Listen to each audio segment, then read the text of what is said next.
edition of Feisty Friday, and we're asking this question. Is it time to believe? Yes, for the first time in the 6-year history of this very segment, I'm talking about the Maple Leafs, the hottest team in the league over the last 10 games. Their current 13-game point streak and Mitch Marner's magical 21-game point streak, of course, will dominate headlines, but that's not really what I want to talk about today. I mean, whenever the Leafs hot streak comes up, there's always people in the comments being like, talk to me in April, the regular season doesn't matter, blah, blah, blah. Not true, though, so let's talk about it. Now, in order to answer my first question, is it time to believe, we have to answer this one. Are the Leafs playing any differently this year than they have in the past? Now, Toronto has always been able to score goals, but can they defend? Well, here's what the numbers say. Toronto is currently 3rd in the league in goals against per game. Only Boston and New Jersey give up less. Last year, they were 19th in that category, so improved goals against? Check. Shout out to Matt Murray and Ilya Samsonov for their contributions on that front. They both have a save percentage above .930, so better goaltending than last year. Safe to say that's a check. But is it all goaltending? I mean, what is this team allowing on a night-to-night basis? Well, they're top 10 in shots against, slot shots against, inner slot shots against, and rebound chances against. They're also top 5 in cycle chances against. So not bad. That's a lot of categories where they're the top tier of the league. They're also 6th in blocked shots, a category they were 29th in the NHL in last season. And they're doing all of this with multiple key injuries on their back end. But that's where the forwards come in, right? I mean, how about these nuggets from our guy, Mike Kelly, the analytics expert here at NHL Network. Since November 1st, Toronto is 1st in the NHL in defensive plays by forwards, a stat that's determined by things like blocked passes, stick checks, blocked shots, and winning puck battles. I said that slowly because it is a big one for me. Puck battles. Tavares and Matthews are 2nd and 4th in the NHL, respectively. We've heard head coach Sheldon Keefe refer to team defense a lot this season, more than we did last year, and it seems like it's a more collective effort than ever before. Maybe the injuries have been a motivating factor in that.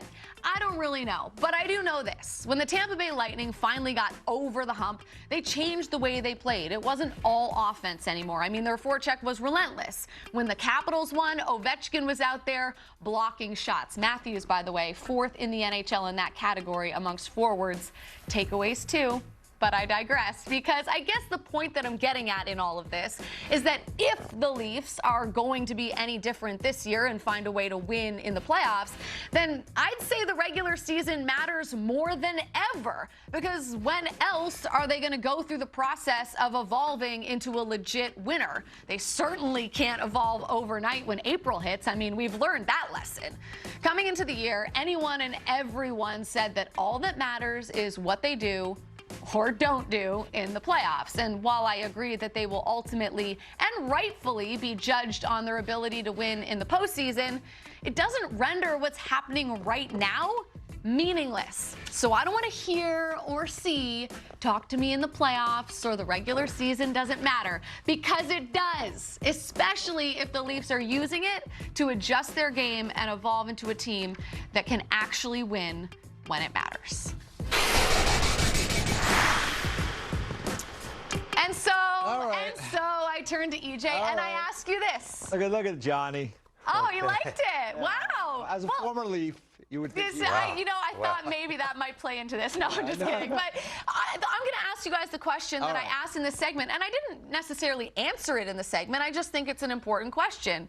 Are the Leafs different this year? What do you think? Well, I'll give you 2 things. The first thing is that to support your point, John Cooper, they recently played, and he was asked about the Leafs, and he said, you know what? They look like they're more comfortable in the low-scoring game. They look like they're okay in that game, and he goes, that's the evolution we went through, and he's seeing that in a little bit of the Toronto Maple Leafs. So that, I think, that says maybe more than anything. A guy that's lived it as the coach of the Tampa Bay Lightning is seeing something similar in an opponent, and he had a good look at them last year as well. I mean, that was a series that the Leafs could have easily won. On the flip side, I will say this. Through the same number of games last year, Yep. the Leafs had 38 points. They have 40 this year. Jack Campbell was all the rage. I bet you if we go back last year, we look at how they probably were doing really well because Jack Campbell was playing really well early in the year. And the goalies are playing really well early in the year for the Leafs this year. So, yeah, I mean, I think that there were, I guess, to sum up, and I'll turn to Johnny, but I would say that they are a little different this year. You learned through the pain of losing. They had a tough start to the season as well. They've had those injuries, which I think has forced them into being a little bit more on their game, so to speak. So I think they're evolving like a lot of teams we've seen over time, as you mentioned, the Capitals and some of the other Lightning, the Blues to a certain extent, that evolved into winners. So I think we're seeing that, Johnny. But I would caution that, they really are about the same place they were last year in the standings. They've been a good team for a while now. They're just trying to add those elements, as Jackie points out, that will help you when it matters most. We can't look at the standing and say, look how well they're doing, look how different they are, because that's what they've done the last 3-4 years. They've been good every year, right? So that doesn't matter, but I do think it matters how they get to that point. And I think that they are not so offensively inclined right now. And I think they're more defensively sound. A lot of their defensive number metrics, not just the goals against, which is largely driven by the goaltending as well, but they're kind of a top 4, 5, 6, 7, 8 team in the league defensively, which I think is a step for Toronto in a better direction than they were last year. Many times last year they were winning games largely because their offense was the best in the league and their defense was kind of around 20th. Now their offense is like middle of the pack, but the defense has taken a large kick up. Two things that come to mind, though. I think learning how to win differently, learning how to win when the game isn't played exactly the way you want it, learning how to win with your B game. I think that's different this year for Toronto because they've had all these different defenders. They've had all these different injuries, including 3 goaltenders. They're down to the 4th guy in the depth chart. Yeah.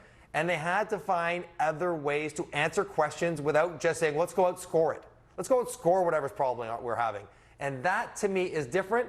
And that is the one part about this run, while it may look statistically similar in some ways, is different than last year because when they get to the playoffs, and they're going to get to the playoffs, and they're playing a good team, like the Tampa Bay Lightning once again, can they win games when the game is not being played the way they want? Can they win those close games that they bring more comfortable in, according to John Cooper? That growth is significant, even if the actual number of points they have in the standings is pretty similar.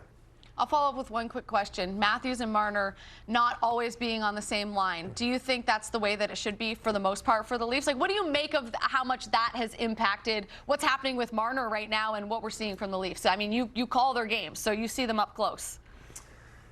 Yeah, I mean, I think it's happened before, right, where Nylander has played with Matthews and Marner has played with Tavares, and it's worked well. They're all 4 incredibly talented players. I think it's probably healthy in some way for the room and for the players to not be so attached to Matthews and Marner. Like, nothing can ever happen to those duos. Like, they can play a part, they can be successful apart, and you can always go back to it. I think given the play of William Nylander and the way he's played so far this year, and Tavares for that matter, there's no reason to change it, Jackie. If everyone's thriving and you're never losing, there's no need to put Matthews and Marner back together anytime soon. So I expect them to ride this train for as long as it will last, and then knowing that if it slows down, if someone goes in a rut, they can always put Marner and Matthews back together, because apart, they both have found their best game of the year, and then if you put them back together, they'll probably be as dominant as they were last year. Yeah, I agree with John. I like them apart. I like when you can separate Draisaitl and McDavid. Yeah. I think you're just more dangerous opponent, and when push comes to shove and you have to, it's the old thing. You can break glass. Take that out of the bag when you need it. So I agree with Johnny on that. And you're more familiar with all options, right? Like when you get into a series, it's like if you're changing things, you know what you're getting, though, when you make the change, as opposed to it being sort of a foreign concept. And Tavares has played very well, too, in the games I've seen. So, they're getting a lot of – those guys are doing what they're supposed to do, which is really important.